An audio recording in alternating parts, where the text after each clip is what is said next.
Nakumbuka ilikuwa mwaka 2010 2011 nilipoanza kuumwa. Askofu alizungumzia swala la ukoma. Mwanzoni nilikuwa ni dereva wa magari.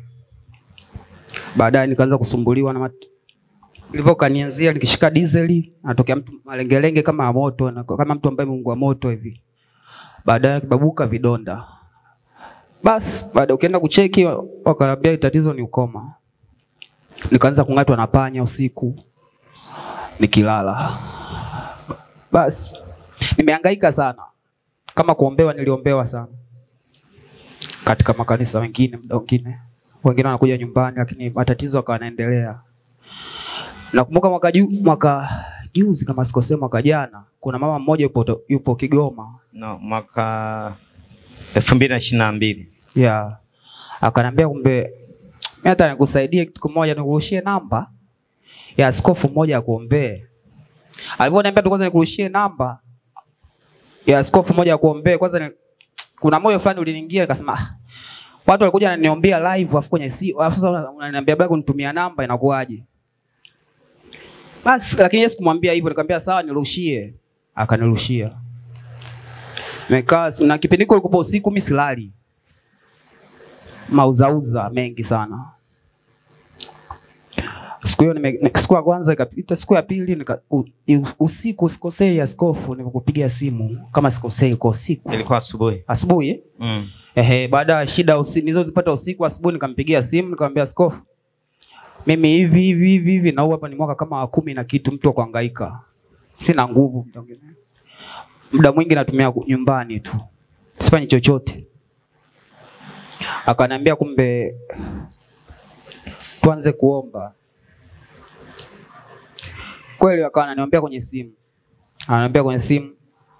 Siku hiyo ile kwanza alivyoniombea usiku nakumbuka nililala vizuri sana mpaka asubuhi.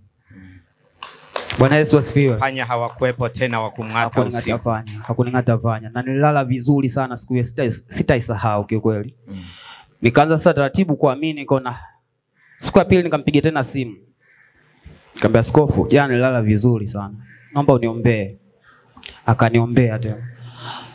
Nikaanza sasa mimi na askofu tunakuwa tunawasiliana sasa kwenye simu na kila nikiongea naye namwambia bwana askofu naomba uniombee. Naomba uniombee.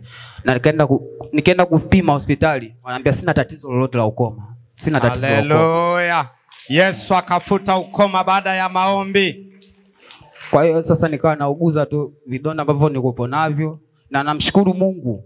Nilikuwa na vidonda mimi vingi sana mkononi wapi, lakini sasa hivi vinatoka kimoja kimoja. Umeona mpaka kufikia sasa hivi. Haleluya. Namshukuru Mungu sana. Namshukuru Mungu sana askofu. Amen. Na nakushukuru pia askofu. Amen. Mungu akubariki sana. Amen. Huyo kijana anaishi Mtwara.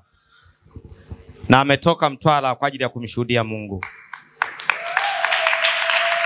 Kama alivyoeleza alikuwaga dereva, wakampiga,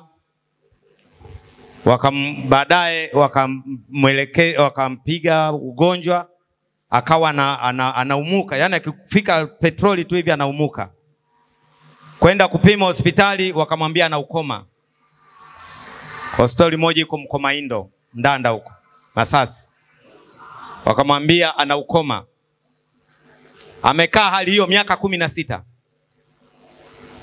Alitembea nchi nzima.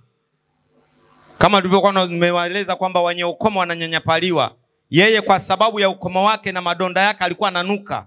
Kwa hiyo alikuwa anaenda akiona hapa amenyanyapaliwa na hama. Mara Mwanza, mara wapi, kila mahali ameenda. Nilikuwa sichagui pa kulala kiukweli. Mimi popote pana naweka ubavu na kwa sina uoga.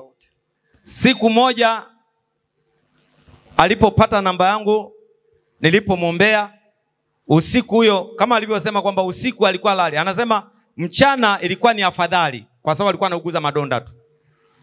Usiku akilala anang'atwa na panya, anang'atwa na ududu na hawaoni. Yana na madonda lakini usiku anang'atwa na panya na wadudu wanamla. Akiamka hawaoni. Lakini siku ya kwanza nilipoomba naye wale wadudu wote wakaondoka. Akaanza kulala usingizi. Tukaendelea kuomba naye. Baada ya muda akasema madonda yangu yote yanakauka. Na bahati nzuri anitumiaga picha zake za madonda ya mwanzo. Mtu ukiangalia huwezi kuamini. Baadaye nikamwambia umepona kwa jina la Yesu. Nikamwambia nenda hospitalini. Akaenda hospitali ya Ligula pale Mtwara. Kwenda kumpima pale wakamwambia we hauna ukoma tena. Haleluya. Akasema mimi nakuja Dar es Salaam. Akaja hapa akashuhudia. Akasema mimi naamua kuokoka. Alikuwa ni Muislamu, naitwa Ramadhani. Akaokoka, tukambatiza, akarudi. Akasema baba, mimi ile hospitali ya Ligula sio specialist kwa ukoma. Nataka niende kule kwa specialist wa ukoma wakaniambie. Nikamwambia nenda. Akaenda Mkomaindo akampima akamwambia wewe hauna ukoma tena. Haleluya.